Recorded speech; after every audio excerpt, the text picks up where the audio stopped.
Hey guys, Stephanie here with the Aeroponic Tower channel, and today I'm going to do a tower garden cleanup. I want to show you guys some of the things that are growing.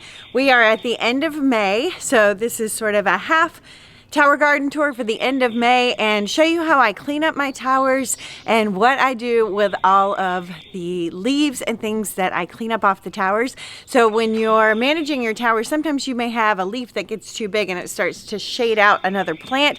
What we like to do is remove those so that every plant's getting optimal sun, but we don't want to waste those leaves. We want to put that food to good use. So I'm going to show you at the end of the video how to use this enormous harvest I'm about to get just from cleaning up my towers. All right guys, we're going to start with this tower right here.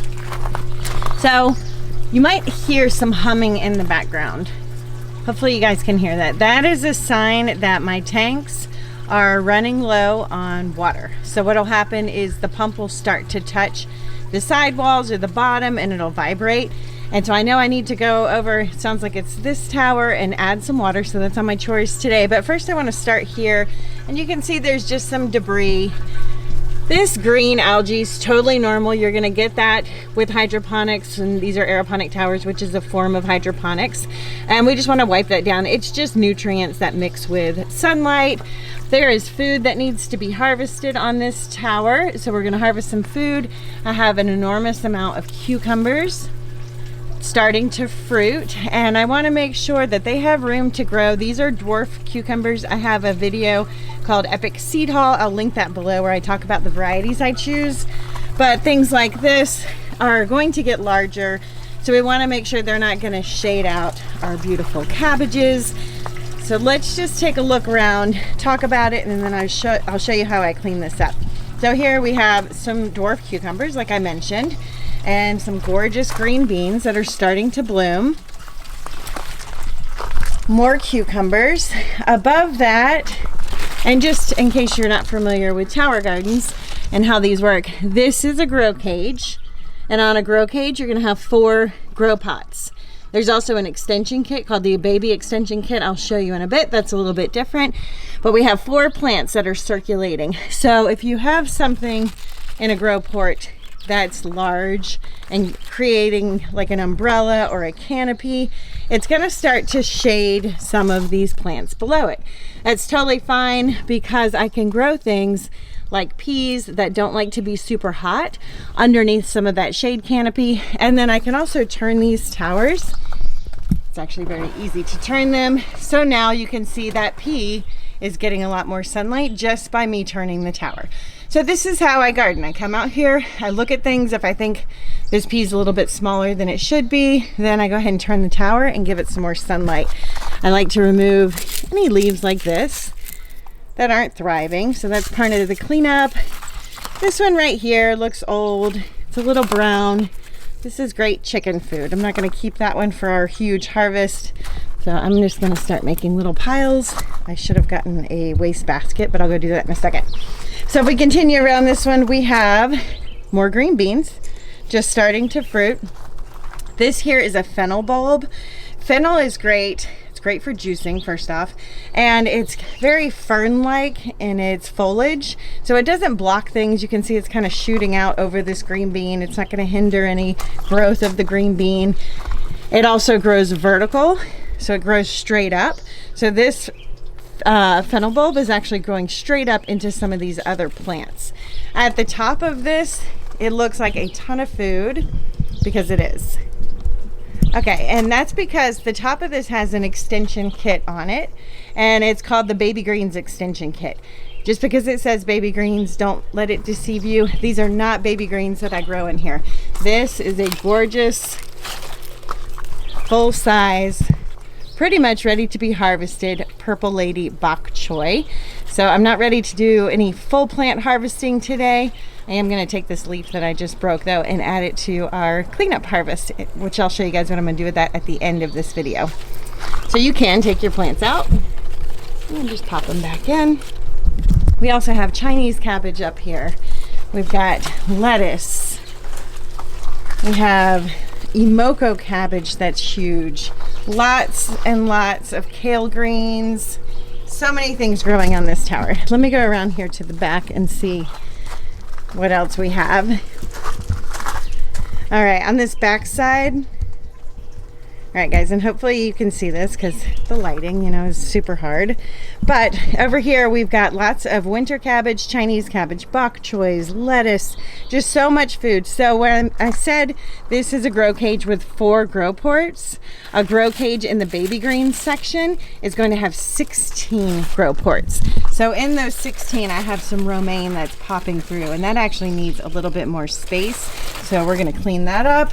We've got more green beans growing, more cucumbers, giant cabbage. And what you're gonna notice about my towers is that I have plants in all stages of growth. So I have some philosophies on how I choose to garden on the tower gardens, and they're a little bit different than some of the things I hear that are out there. So a lot of people, what'll happen is they'll get a tower and they will start all their seeds, and they'll start a variety of seeds: lettuce, kale, herbs, tomatoes, peppers, all the things, put them all in the tower, and then they'll leave everything in the tower for a really, really, really long time. I've heard people leaving things in their tower, a single plant, as long as 8 months. All right, I had to go get a hat. It's a little sunnier than I like out here. So they'll leave everything in the tower, and you can leave a head of lettuce in the tower for a very, very long time. You can harvest off the outer edges, and same with kale, and the plant will kind of grow long and leggy as you eat those outer things. You can also chop off the whole head and it will regrow. Those are true things about gardening in these towers, or just gardening in general. The problem is when we do that, your plant's gonna go through a stage of shock. If it's a baby green, that's a little different, and I'll talk about that in a minute, but the plant's gonna go through a stage of shock, and it's gonna just kind of do nothing while it regroups, and then it's gonna put its energy into growing more leaves. You also have this situation where the roots are gonna continue to grow. They're gonna get bigger and bigger and bigger, even if you're eating off of that head, and it's only gonna produce another head of lettuce, just like a baby seedling would. It's still going to continue to grow roots in the tower, and roots in the tower are going to cause mess. They use more water, they use more nutrients. So my philosophy with these towers is to not do that. At very rare occasions, you will see me take something like this cabbage, chop it off, and let it regrow. What I do is make sure that I'm always starting new seeds, so that when I'm ready to eat this, which is probably tonight, then I can just go ahead and take a new seedling that's ready to go and put it in that spot. So I'm starting seeds every 2 weeks. I will link below my seed starting formula video, but I take 1/4 of the amount of grow spots I have on my towers, and I start that many seeds every 2 weeks.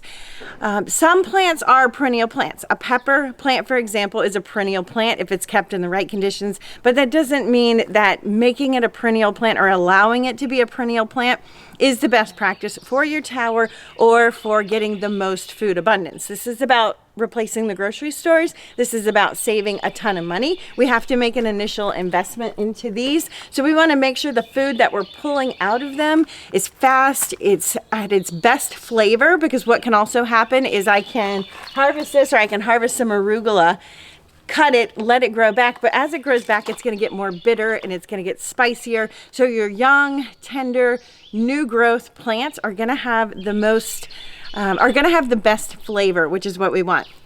So it's about turning your food over super fast, making sure there's always food to eat. And so starting 1/4 of the amount of grow ports I have on my tower every 2 weeks is how I maintain that speed and that turnover of food. That may seem like a lot. It actually may be too much for your particular tower. If you have one tower and it's one person eating off of it, or 2 people eating off your tower, that may be too much, and you may need to push that to 3 weeks. So you may have to tweak that number a bit. Sometimes I have to plant seeds every single week. I'm sort of in that phase right now, just depending on how we're using the food that we're growing. But even with peppers, so even though I can keep a pepper in this tower now, I have some peppers that are fruiting, and I can keep those in all the way through Christmas. But at some point, it's going to reach where it's hit its max and it's put out the most amount of fruit it wants to for this season, and it's going to go dormant. And can it stay in the tower, and can it start to fruit again? You can prune it back a little bit, yes, but it's not best practice, because it's going to go through this stage of dormancy, and pepper roots at that stage are going to be enormous in your tank. They're going to be soaking up water, soaking up nutrients unnecessarily, and it also makes your tanks really dirty. I see some tanks that follow that practice of planting everything, harvesting everything, you know, trying to harvest things along the way a little bit at a time, and then all of a sudden 6, 7, 8 months later, depending on what growing region you're in and how your plants grow and where your tower is, everything is gigantic and it's a mess and there's green algae everywhere, and you have to take your whole tank apart. You've got to soak it in citric acid, scrub it clean. I do not do that. I do not use citric acid on my, it's a common practice for cleaning. I'm not saying there's a problem with it. I just never let my towers get to that stage. That doesn't mean they don't sometimes need a big, deep cleaning. So I'm not going to say I never will use citric acid, but I try to keep my tanks maintained in a way that I'm never having to take them apart and soak them for 24, 48 hours and start over with all new seedlings. I have taken my tanks apart, removed some of the plants carefully that I could remove, and done a little inside scrub job, but I never let my tanks go out of commission for 48 hours. And I definitely don't like to be in a situation where I'm starting an entire tower over from scratch, because there is a time period there where you're gonna have no food in your tower. You're gonna go several weeks where you have to wait for your seedlings to germinate and turn into seedlings, be large enough to get into the tower, and then turn into food. So I am constantly rotating. It's a continual process of taking a look at the towers, making sure everything has optimal sun, making sure the water in the tank is right and the nutrients, harvesting things that need to be harvested, and having seedlings ready to take their place. So if I have a pepper plant that's going to be peaking in its maturity, I want to make sure I have another pepper plant that's in the adolescent phase that's just starting its first bloom. So when I harvest those last peppers off of that mature plant, I can go ahead and take that whole plant out, and I have an adolescent plant ready to step in and take over that production that the mature plant was doing. And then I have another seedling started at that point, so that I have a pepper plant in the nursery that's going to be growing up and trying to catch up with the adolescent one that's now going to become adult. Basically the cycle of life that we all live, it's the same with plants. So that's how I run my towers. Just wanted to share that, and now let's get to cleaning up this particular tower and do some harvesting. So here I'm just filling up a bin, and I have my harvest basket, and I'm going to add some Meyer's concentrate soap. I have found that to be really beneficial for my plants without harming them. It's great for, you know, washing away aphids or any pests you may see, and is gentle enough that I've never had it cause any problems with my plants. And I have some microfiber cloths, and I'm just going to fill this up so I can do a little scrubbing on the towers. And then most of the time I'm just using the hose to blast off any sediment buildup, any algae buildup, and as long as you don't blast the plants, you can kind of weave the hose in and out in between the open spaces on the tower and get things pretty cleaned up that way. All right, while that's filling up, I like to use a little Meyer's soap. This is found to be really gentle on my plants, on my tower. So I just did a little squirt of this, some water, and I have some microfiber cloths, and that's how I'm going to just kind of brighten up my towers, remove any sediment, make sure I get any algae off. Very easy, especially if you follow the method of keeping it nice and clean from the beginning, rotating your plants in and out, and don't let things get too big.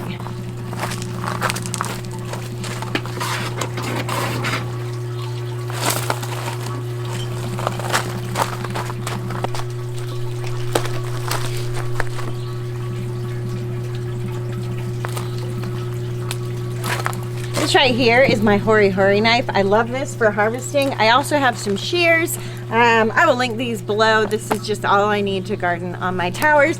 I like to keep it in a nice belt, so anything I need is where it's supposed to be, so that I'm not leaving it at the base of my towers, which is what I naturally do. I'm also going to grab a bucket for scraps. All right, and we have chickens, so any scraps that aren't pretty, like this leaf that's just a little old and grungy, I don't need to eat that. I can feed to the chickens, or worms, for worm composting if you have worms, or just compost it back into whatever composting method you use. These you don't want to throw away, even if they're broken. I use mine broken all the time. They last a really, really long time. So I will collect any of those that I find around the towers, or if there's any open ports that are missing these, I'll go ahead and put those in, and I'm going to fill up any empty spots.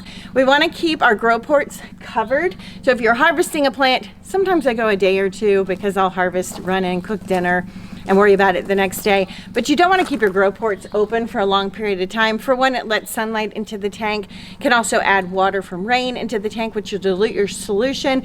It allows evaporation to come out of the tank. So it's best practice to make sure you have plants in those grow ports at all times. Some people will buy little covers for them.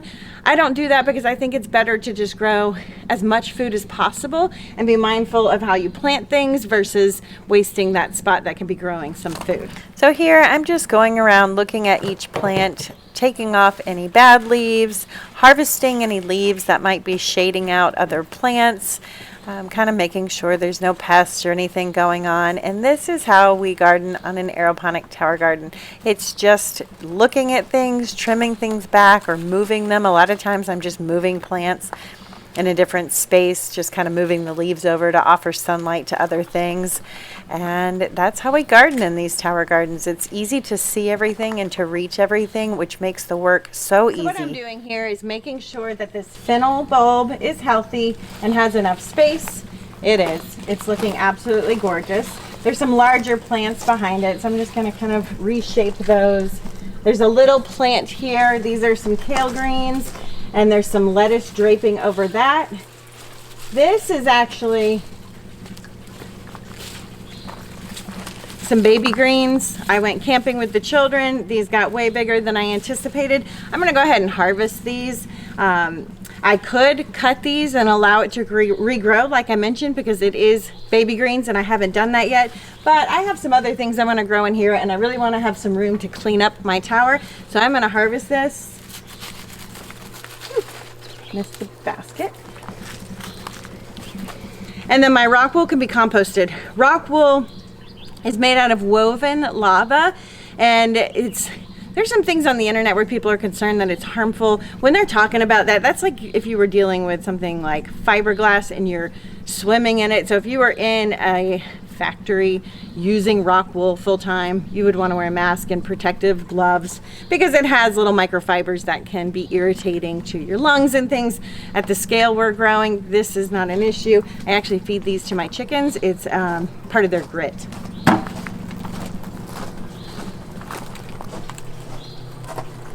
And I recompost it into my gardens. It actually makes your gardens a little bit more aerated. And the worms like it because they also need grit to produce compost.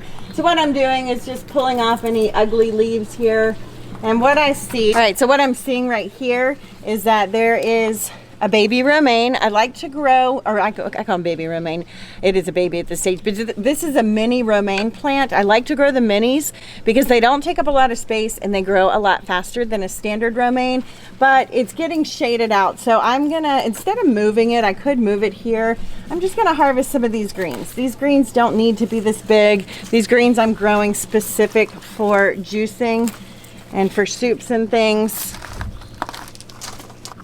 Oh, there's a turnip back here. You can grow some root vegetables as long as they're the types of root vegetables that grow on the top of the soil. So I like to grow the turnips, and what I'll do is just kind of carefully ease it out of the grow port a little bit. Pull off any rock wool that's touching the turnip. Just push it down or pull it off completely. Throw it in my waste bin. And that just allows this turnip to have some room to develop. You can do that with beets as well, and radish. Beets and radish grow really slow on an aeroponic tower garden. I still do it, but just be mindful. All right, so I'm gonna keep those. Anything yellowing, I like to just get off the tower here. Evaluate.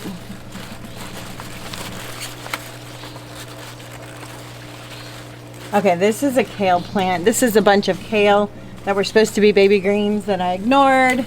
So we will definitely harvest some of these. And I am harvesting quite a bit, but I am gonna leave the plant in there a little bit longer, even though I said don't harvest and let it grow back. That's not what I'm doing.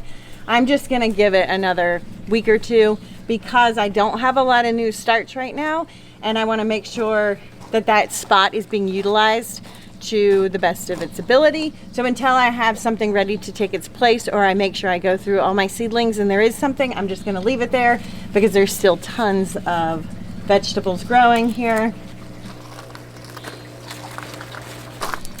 All right, and on this side, same thing. We have this gorgeous Imoko cabbage. I am going to be harvesting this soon, possibly even this weekend or today, but I do want to free up a little space in case I decide not to do that. And I am going to just clean out a few things above it. No big deal. Just give it a little room. You can put these in your freezer and save them for smoothies. You can add them to smoothies, make soup. I like to make a lot of wraps. These are greens for kale chips. You don't have to just do kale chips with kale. You can use any kind of green. They're actually delicious. Trying to think what else. Anything you would use greens for. So there's a yellow leaf. Put that in the waste bucket. This is a Chinese cabbage that I didn't even know was in there because everything's so grown. So this is a great example. We want to give this Chinese cabbage a little bit more space. So it is time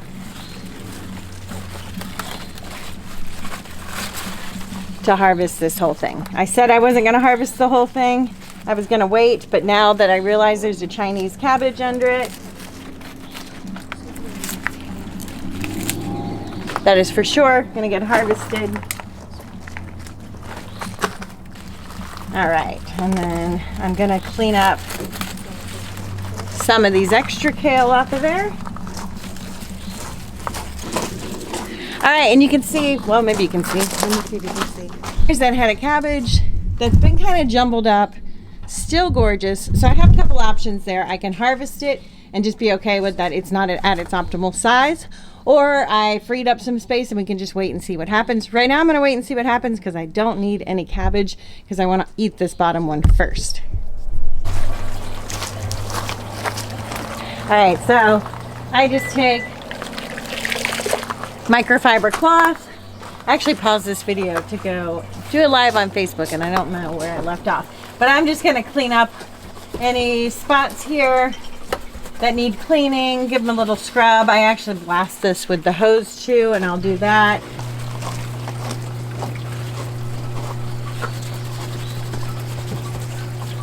And then I like to make sure I have new seedlings ready to go in these spots after I clean them up. I won't bore you guys with watching me clean every inch of this, but that's how I clean it. Make sure things like this turnip have enough room, clean up all the things. Let's go look at another tower. This tower right here. At the base you can see it's where I keep my new seedlings, and I talk about seed starting videos, but they grow there until they're ready to go in the tower so that when I harvest something I can just reach over and grab whatever else is needed. And this tower is super clean. It's winter cabbages, brassicas, we have some cabbage, some purple cabbage. If you grow cabbage, grow early season varieties because early season varieties take less time to mature and they are going to be ready faster and take up less space. And they do, for me, I feel like they produce just amazing food anyway. So waiting for something that takes 120 days versus something that will be ready in 70 is a big difference. I have my dwarf tomatoes on here. I have peppers. I have a whole video coming out just on peppers and tomatoes, so look out for that if you're interested in specific varieties. But everything looks good on here. This tower is nice and clean because I did the same thing you saw me doing over there. I just took some time to microfiber it down, blast it with the hose. You can blast the hose in between your plants without messing them up. Just be careful when you do that. This tower here is making some weird noise and I see some droopy plants. And I looked inside and it is almost out of water. So the plants are not getting any water. So let's fill this up. This is zucchini. And I have some kohlrabi that's gigantic. We're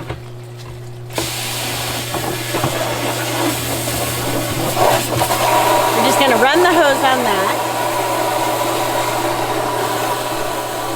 So here, I'm just gonna tidy things up while this tank fills up. There were some rogue broccoli growing out of the top of this tower. Instead of one broccoli plant, it looks like 3 seeds germinated and I didn't catch them. So in order for the one to have enough room to grow a beautiful broccoli head, I'm going to clear out some of these extra ones that are jammed in there and juice those and just tidy things up around the tank. For water, I get the question sometimes on, does it matter if the water is filtered or what type of water to put in these? If you are on city water and you're concerned about chlorine or chemicals in the water, you can put a simple filtration on your hose. Or if you have filtered water in your home, you can use that water by filling up 5-gallon buckets and bringing it into the tower. Hard water just means that there's more minerals in it, so you may have to play around with your pH to balance that. But overall, it's just as simple as adding water, adding nutrients, and then checking our pH to make sure it's optimal. Greens. Absolutely gorgeous. All right, so while that was filling up, I was trimming some plants and forgot to tilt the camera, so sorry about that. But these are some broccolis, and when I was planting these broccolis, it was attached to this one up here, and I put 3 seeds in. I think I was thinking I would use these for baby greens or to juice and just let the greens get, you know, the size of my hand. And if you plant 3 seeds, you'll have more food that way. But then I forgot about them and they turned into broccoli plants. 3 on 1 grow port was just too much. So what I did was just cut off the ones that I don't plan to use. I'm gonna juice those, and I am gonna let this other one go ahead and produce a broccoli head. So I'm not gonna let these regrow back. Some people will cut their plants and regrow. I already discussed why I don't do that. I am gonna try and get as much as possible out of this grow port. And because broccoli, it's almost full. Because broccoli is going to fruit and then we'll take the whole thing out, I can let these just sit in there a little bit longer until that fruits without causing any harm.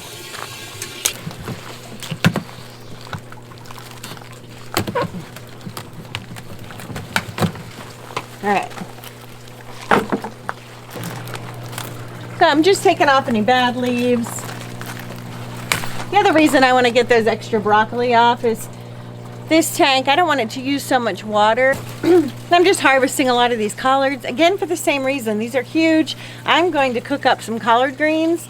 You can cook broccoli greens just like you would the collard greens. So a lot of this harvest will go for juicing, and I'm going to make up some cooked greens tonight.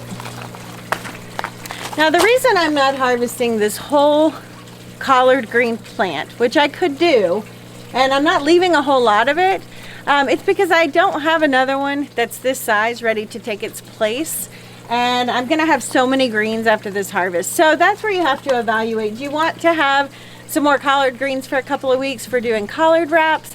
In that case, I'm leaving some. If I was done with this plant, ready to just eat the whole thing, and I have another one ready to take its place, then I would just harvest the whole thing and let the next one take its place. This will not stay in my tower for another 3 months. This will go a few more weeks to give me fresh food, and then I'll harvest the whole thing. And some people have concerns that we're growing in plastic like PVC. PVC can leach chemicals into the water. That's not what these are. These are a UV safe material, and they have done studies that showed there was 0 nanoparticle breakdown after 10 years of growing in the fields. These have been used for many years and are a high quality, safe material that's not going to break down, and these will, I always joke, outlast me. So this is sort of my retirement plan, investing into my health, and after the initial investment of the tower, these save our family a ton of money at the grocery store. All right, so let's add some nutrients to this tower. All right, so above this I have a zucchini plant, and I do want to clean this up a little bit. I'm just going to carefully cut off these old stems, and I'll put those in my cleanup bucket in a moment.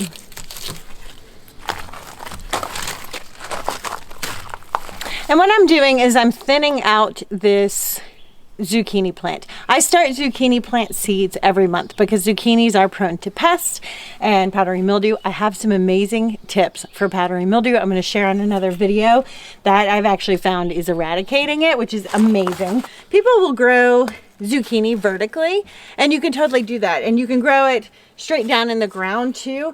And what I like to do is just clean up all of the leaves that are jumbled up together. So anything that looks a little bit browning or may have signs of powdery mildew, I'm just going to take those off and get some good airflow. Any really old leaves or anything that's bent, Like this one has a little bend and break in it. It can go.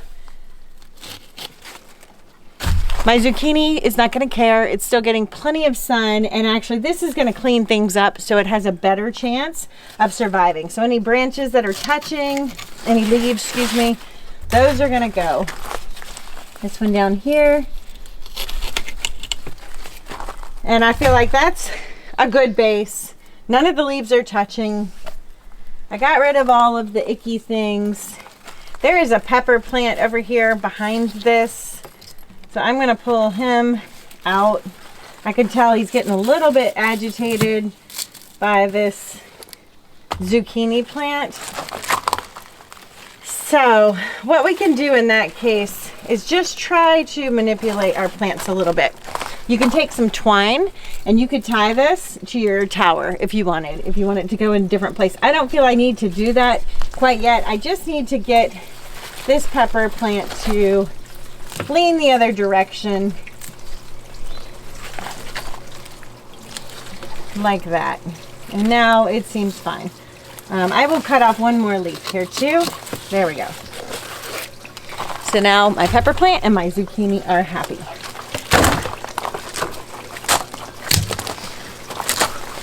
Okay, so now to add our nutrients. This is the 15-gallon tank, 20-gallon tank, excuse me. So I'm going to add my A nutrients. I like to use Tower Garden nutrients. People ask me that all the time. They work for me. I feel like the price is reasonable, the quality is amazing. So I just stick with what I know because this is what I know. I'm going to add 2 measuring cups full, which I believe is 400 milliliters of both A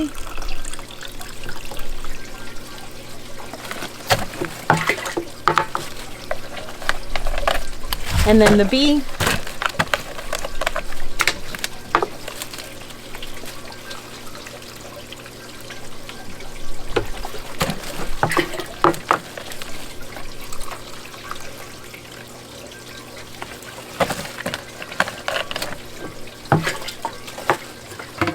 And in a couple of days I will look at this. If it looks like there's something off, I'll check my pH. Sometimes I check my pH. Sometimes I just look at my plants, and if there is a sign that there's something going on, I'll check my pH. You will get better with that over time as you get to know your towers. These are some brassicas that were, these are kohlrabi, I believe, that were getting shaded out. So everything has a little bit more space now. I'm just gonna finish cleaning up some of these not so pretty things that might have been getting too much shade. And then I'm going to give this tower a blasting with the hose.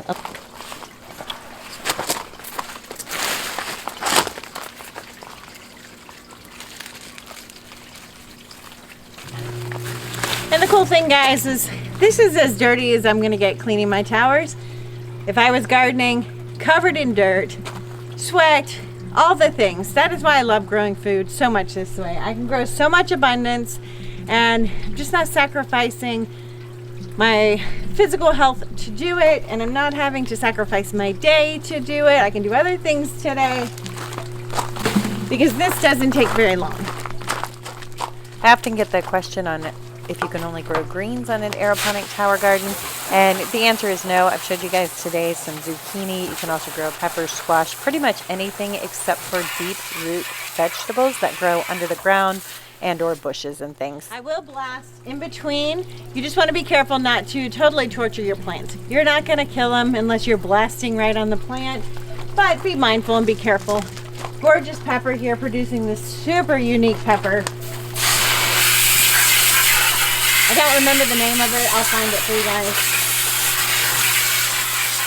And with these, I like to really share how to replace the grocery store, because I have grown for years in the garden, and you're bound by the seasons. And even with using permaculture methods, which I use in landscaping and food, I do have access to food in my yard, but these towers are the only way I've been able to replace the grocery store year-round. And so that's what I encourage people to do. Look at what you're buying at the grocery store and grow those things on your tower. That's going to give you the biggest bang for your buck with these.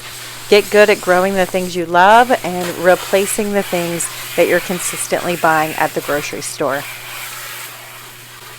And with grocery store food, Over the years, the amount of herbicides and pesticides that are being sprayed on food is increasing astronomically. Now we know kale and celery have some of the highest pesticide loads, and those things are marketed as superfoods to people unless we're buying organic. And then Whole Foods, there recently was a discovery that Whole Foods is ordering a lot of their organic food from China, which doesn't have the same regulations.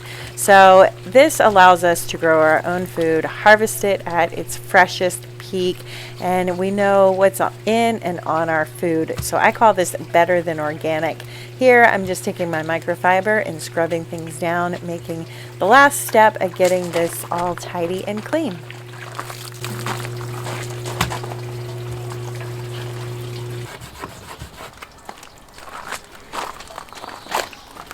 All right, so there's still some buildup on that.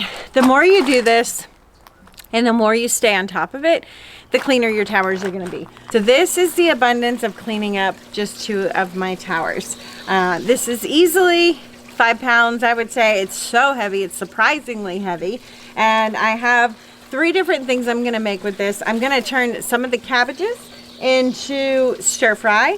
I'm going to cook up some collard greens and some kohlrabi greens as cooked greens, and I am going to juice the rest to make a fantastic green lemonade that I like to keep in the freezer so that I have green juice ready to drink every single day. So stick around if you want to see my all-time favorite juicer and how I turn this into green juice. Let's go do that now. Hey guys, so it's the next day and I actually don't remember where we left off.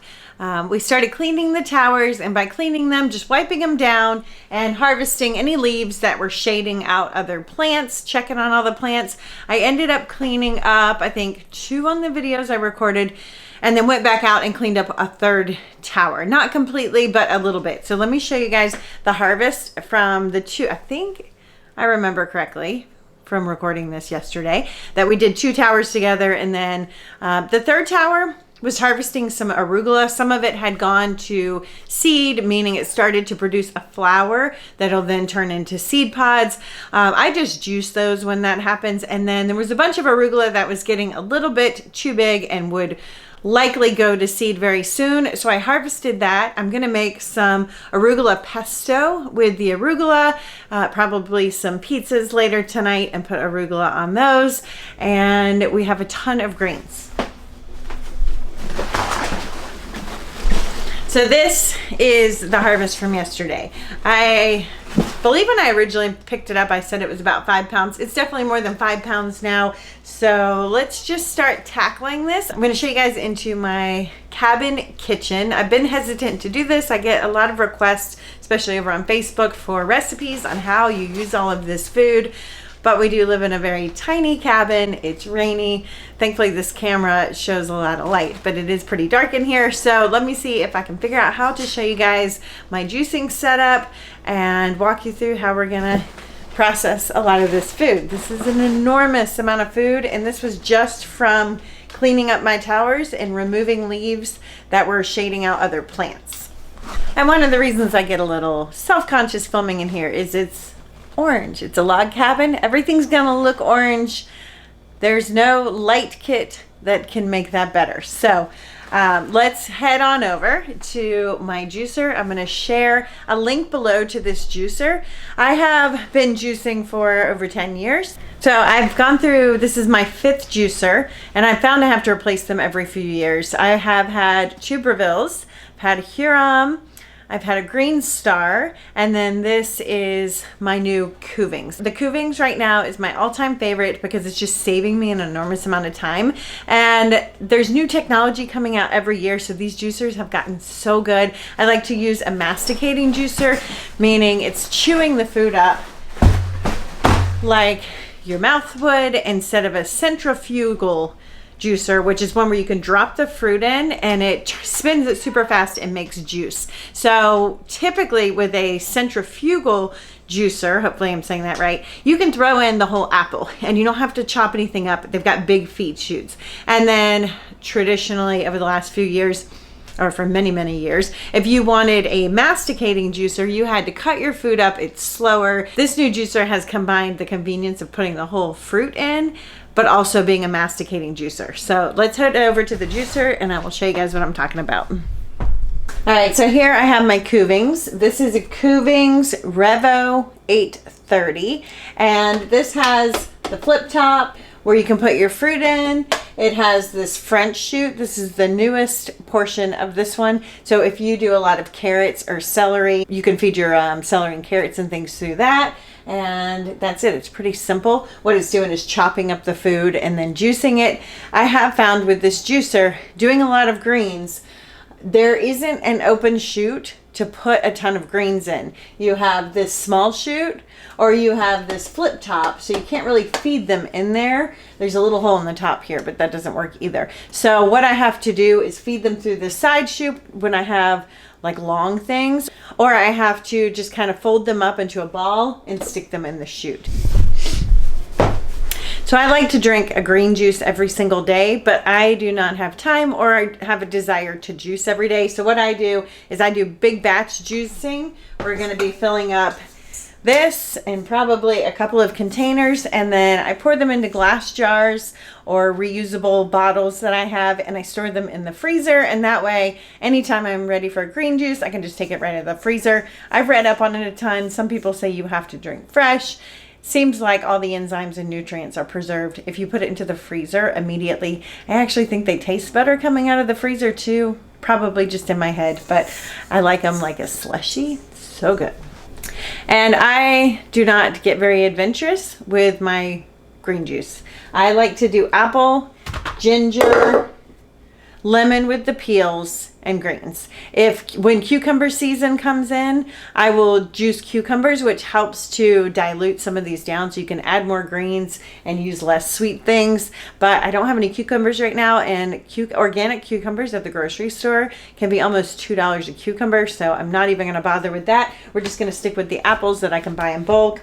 Lemon and ginger and all the greens. Also just keep my juicer here all the time. So when I'm done, I will clean it. It's super easy to clean this juicer. I make sure to clean it right away because you don't want dried fibrous things, especially the amount of fiber. I put this juicer under quite a bit of stress with fiber, and it's just better to go ahead and clean everything. I put it back together and it just sits right here on the counter. That way, you know, out of sight, out of mind is true. I keep my food and my gardens really close to the house. I keep my juicer on the counter. That way, these are the things we're eating. These are the things that are a priority in our lives. That's how it works. We take the lemon and you can just stick the whole thing in. It's gonna chop it up.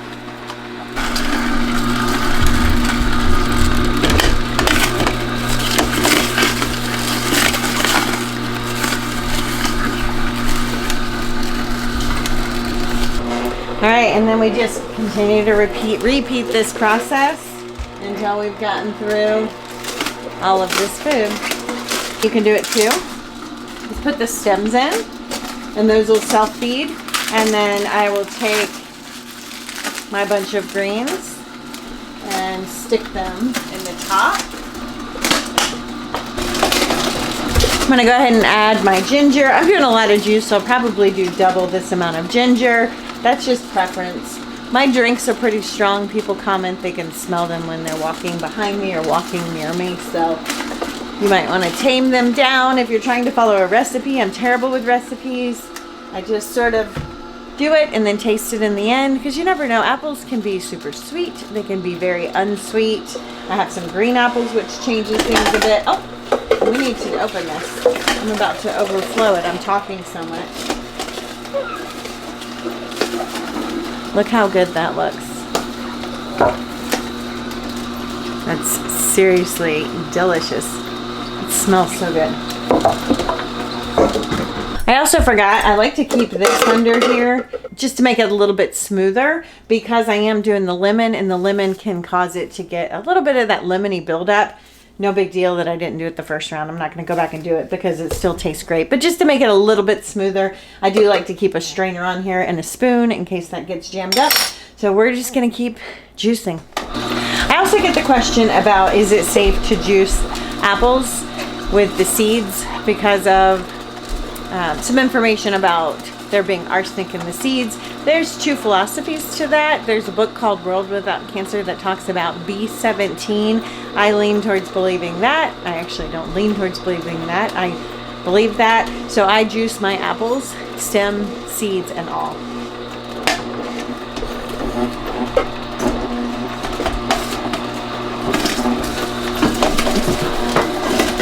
I'm just gonna stir it up. Looks so green.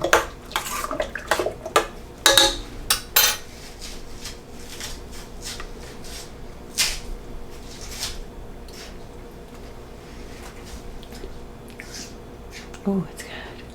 It's really good. Trying to decide if I want to add anything. It's actually really, really good. All right, I think we're done. All right, so I'm trying to gather some jars. And I just recycle whatever.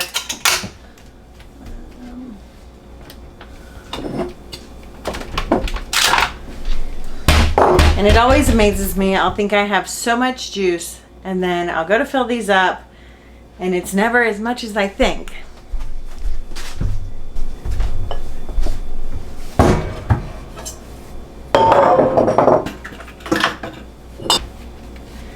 All right, and I need to be able to pour this.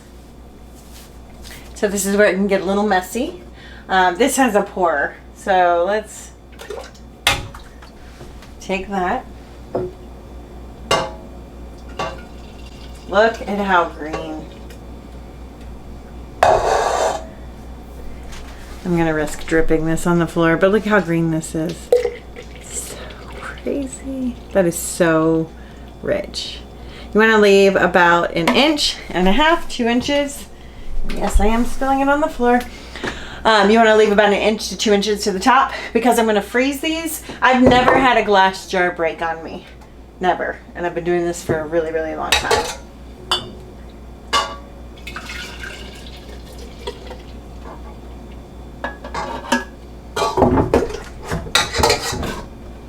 I have some plastic ones I want to recycle.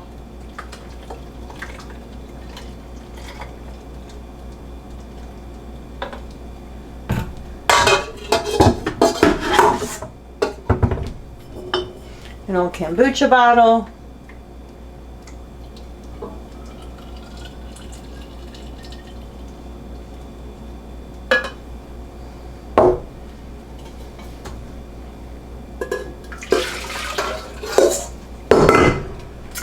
All right, and it looks like we're only gonna get 4 juices. So like I said, I will think I have so much and it'll turn into 4 juice. Now these are big. These are, what are these? 24 ounce. And this will give me 4 days and then I'll have to do it again.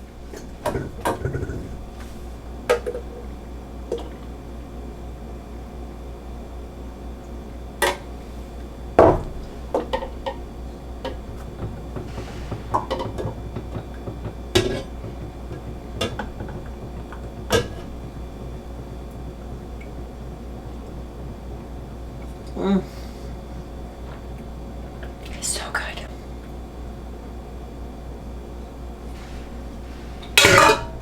We're gonna seal them up, put them in the freezer. These are really, really good. And let's move on to making a vegan arugula pesto from our harvest from the Tower Gardens.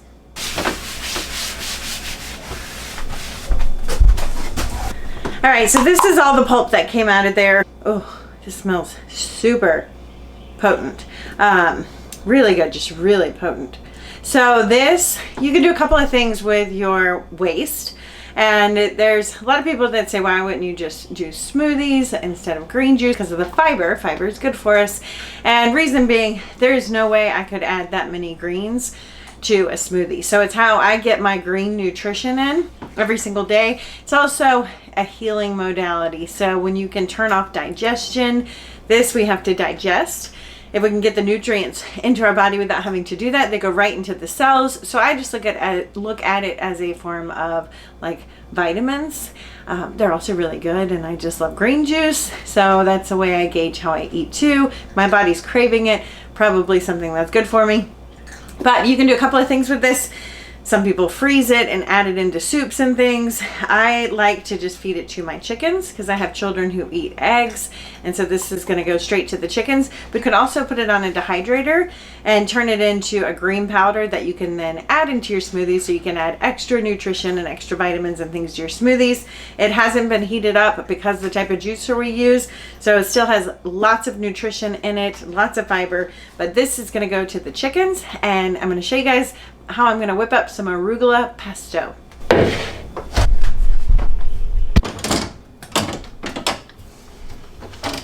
This is my pantry here. So this is all we have for our pantry. It's where I keep all my dried goods and raw materials to make recipes. So I'm looking for some walnuts, some nutritional yeast. This is fermented garlic and honey. I do the ginger as well. So good. Not what we need today. Our pantry is dried beans, turbinado sugar, lots of nuts and seeds, lentils, polenta, lentils, honey, all sorts of things. So we have walnuts. I keep my extra nuts. There's actually Brazil nuts in here too. I like to add Brazil nuts when I'm making nut milks. And I'll add walnuts too, just for balancing omega-3s and omega-6s. So that's what this blend is. I keep all my extra nuts in the freezer so that they don't go rancid. Nutritional yeast, and then we're gonna add some garlic.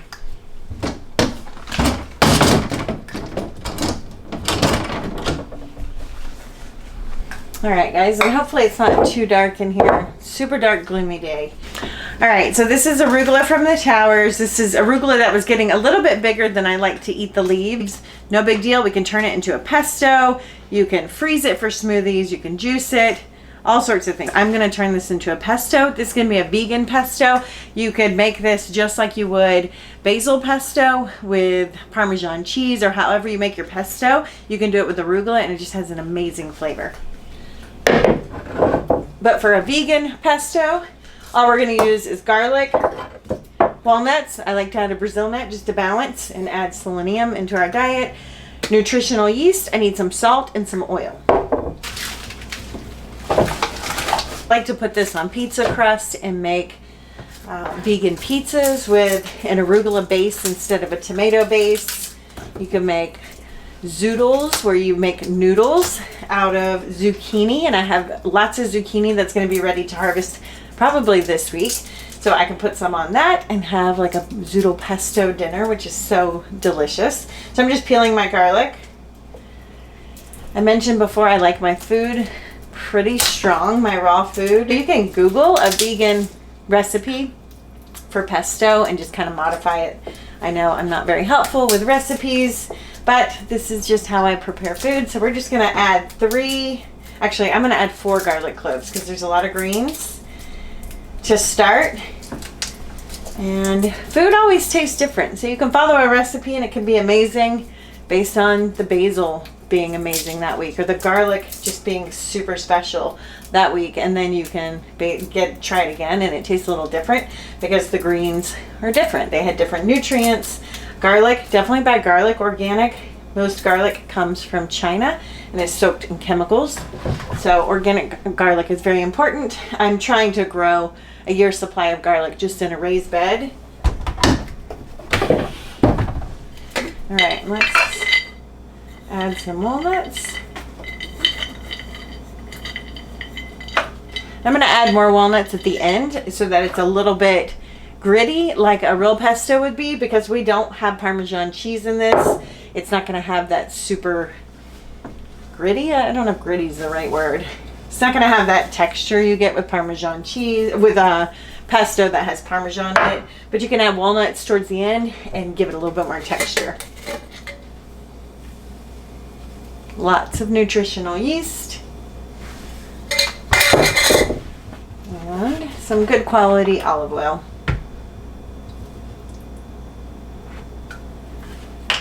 I also add water to my pesto. And I add water because it thins it out a little bit, so I don't have to use so much oil.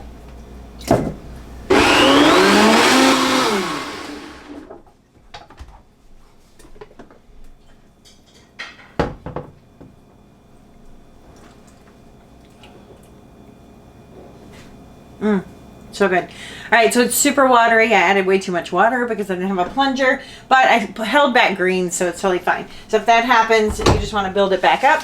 So I'm going to take the rest of these greens. I've only added about a quarter cup of oil, even maybe not even that, maybe just 3 or 4 tablespoons of olive oil so far. So I'm going to try and not add any more. Oh, it's so aromatic. All right, so I'm going to add another medium-sized garlic. I like it super garlicky with a little kick. And we definitely need to add a lot of nuts. And I don't feel like going all the way down to the basement. So I'm adding more Brazil nuts than I normally would. Actually, just going to add that whole jar. Needs a little more salt. Oh, and one ingredient I forgot. Lemon juice. So I'm going to use this. I like this. I keep this in our basement on the shelf, stocked up, and I keep it in the fridge. And I don't feel like juicing a lemon because I've got to get the children somewhere soon. So we're just going to add some of this, and it's fresh. It's just lemon juice.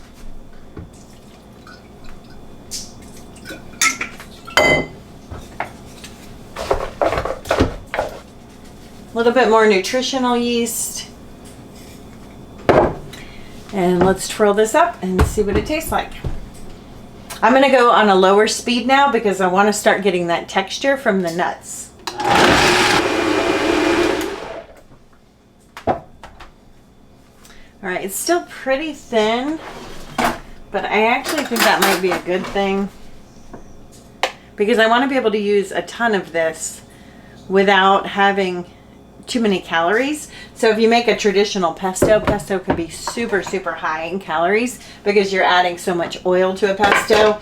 I'm not going for that with this pesto. That's why it's very little oil, a lot of water, lemon, things like that. So you can pour it on super thick. Oh my gosh. That garlic, it was spicy. Okay, so it needs 2 things. The garlic's kicking back now. It needs little salt, more nutritional yeast, and I'm going to add a few raw sunflower seeds. That's another trick if you want to not use a processed oil, but you feel like the other flavors are too harsh. You know, we've got lemon, greens, garlic, water, essentially.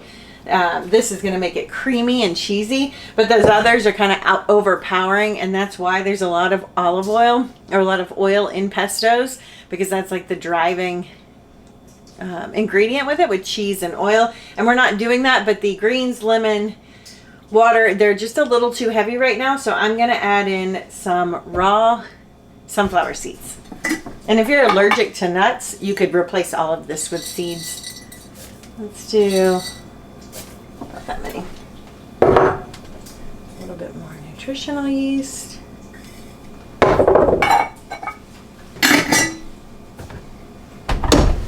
All right, let's twirl it and try it again. Okay.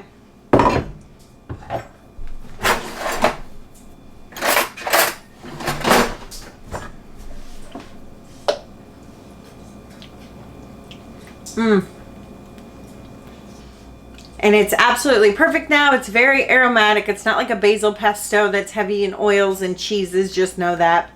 It's just a very aromatic, earthy, delicious, really, really good pesto. So I'm going to divide this up, freeze it, save one for recipes I want to use this week. And I hope this inspires you to grow some of your own food and start making it at home. No one will probably ever ask me for recipes again or how I use all this food after this video, but I hope it does inspire, you know, just a lifestyle of growing your own food and finding ways to turn that into really nutrient dense foods for you and your family.